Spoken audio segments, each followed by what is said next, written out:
चलो ऑक्सीटोसिन पढ़ते हैं बहुत इजीली ताकि तुम्हें याद रहे। तो ऑक्सीटोसिन क्या है? Oxytocin basically posterior pituitary gland का एक हार्मोन है। पोस्टीरियर पिट्यूटरी के दो हार्मोन्स बनते हैं। एक है ADH that is anti diuretic hormone और दूसरा है अपना ऑक्सीटोसिन। तो आज हम ऑक्सीटोसिन के बारे में पढ़ने वाले हैं कि ऑक्सीटोसिन को बनाता कौन है, स्टोर कहाँ होता है, उसका एक्शन क्या है, वो स्टिम्युलेट कैसा होता है, उसका रिलीज और डिक्रीज होने के पीछे किस चीज का रीजन है और मिल्क इजेक्शन में कौन सी चीज आती है। तो ऑक्सीटोसिन को बनाने वाली चीज जो होती है वो है हाइपोथैलेमस। हाइपोथैलेमस भले ही बनाता हो लेकिन हाइपोथैलेमस में वो स्टोर नहीं होता है। हाइपोथैलेमस के बहुत सारे न्यूक्लियाई होते हैं जिसमें से पैरावेंट्रिकुलर न्यूक्लियाई जो है वो ऑक्सीटोसिन को बनाता है। हाइपोथैलेमस बस एक एक्सेस है, हम हाइपोथैलेमस को एंडोक्राइन में नहीं गिनते हैं।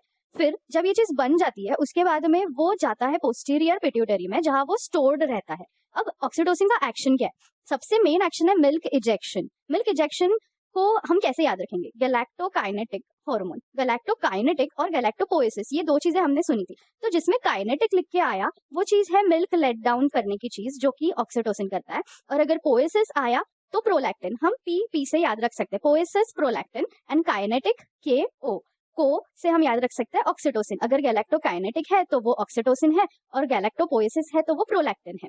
अब इसका और क्या एक्शन है? मिल्क इजेक्शन, उसके साथ साथ यूटेराइन कॉन्ट्रैक्शन भी, जो कि बहुत इंपॉर्टेंट है और यही हमने सुना है। उसके बाद में इसे लव हार्मोन भी कहा जाता है जो मदर और बेबी के बीच में बॉन्डिंग को तैयार करता है।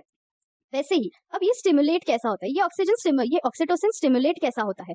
जैसे कि हमने सुना कि वो पोस्टीरियर पिट्यूटरी में स्टोर्ड होता है तो उसे स्टिमुलेट करने के लिए भी कुछ रिफ्लेक्सेस की जरूरत पड़ेगी। तो जैसे सकिंग रिफ्लेक्स जो होता है, जब बेबी सकलिंग रिफ्लेक्स दिखाता है तब ये हार्मोन स्टिमुलेट होता है और चेस्ट स्टिमुलेशन से भी होता है। उसके बाद ये रिलीज या डिक्रीज कैसे होता है? अगर मदर स्ट्रेस में रही तो ये हार्मोन डेफिनेटली डिक्रीज होने वाला है। इसलिए हम कहते हैं कि मदर को एक हैप्पी एनवायरनमेंट की जरूरत है ताकि वो स्ट्रेस में ना जाए, क्योंकि अगर वो स्ट्रेस में गई तो उसका मिल्क प्रोडक्शन नहीं होगा। अब मिल्क इजेक्शन कैसा होता है? मिल्क इजेक्शन के लिए myo epithelial contraction of the breast cells की जरूरत पड़ती है, तब जाके मिल्क इजेक्शन होता है। I hope you guys understood, this is a very important hormone and बहुत सारे एमसीक्यूज इसके बारे में पूछे जाते हैं और ऐसे ही हम धीरे धीरे बाकी के भी हार्मोन सीखेंगे। So keep following me and keep studying. Bye bye.